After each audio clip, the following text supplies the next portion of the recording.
தேனி மாவட்டம் தேவதானப்பட்டியில் விசாரணைக்கு அழைத்து வந்தவரை தாக்கிய விவகாரத்தில் பாதிக்கப்பட்ட இளைஞர் விசாரணைக்கு ஆஜரானார். கடந்த 6 மாதங்களுக்கு முன்பு பொங்கல் தினத்தில் தகராறில் ஈடுபட்ட இளைஞர் ஒருவரை தேவதானப்பட்டி போலீசார் காவல் நிலையத்தில் வைத்து கடுமையாக தாக்கினர். இதுகுறித்த வீடியோ வெளியான நிலையில் சம்பந்தப்பட்ட போலீசார் ஆயுதப்படைக்கு மாற்றப்பட்டனர். இந்த நிலையில் விசாரணைக்கு ஆஜரான இளைஞர் ரமேஷ், போலீசார் மீது புகார் அளிக்க நினைத்தேன், ஆனாலும் தன்னை குடும்பத்துடன் கொலை செய்து விடுவார்களோ என்ற பயத்தில் புகார் அளிக்கவில்லை என தெரிவித்துள்ளார்.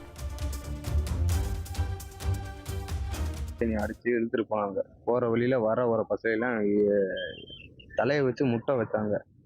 முட்டிட்டு அங்கே ஸ்டேஷனுக்கு கொண்டு போகையில் போனோடனே படுத்துட்டேன். இந்த அடி தாங்க முடியாமல் படுத்துட்டேன்.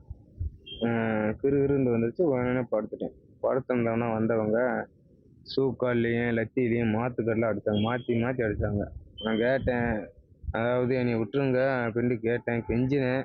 விட மாட்டேன்ட்டாங்க. மறுபடியும் அடிச்சுக்கிட்டே இருந்தாங்க. மனசு முன் வரல. பயம். அதாவது இந்த ஒரு சின்ன ஒரு பசு மறியலுக்கு ஒருத்த பசை மறைச்சதுக்கு இந்த அடி அடித்தாங்கண்டா, போலீஸ்காரவங்க மேலே கம்ப்ளைண்ட் பண்ணால் யாருக்குமே உத்தரவு இல்லாமல் போயிடும். என் வீட்டுக்கு, எனக்கு, என் ஃபேமிலி, மொத்த ஃபேமிலிக்கே உத்தரவே இல்லாமல் போயிடும்.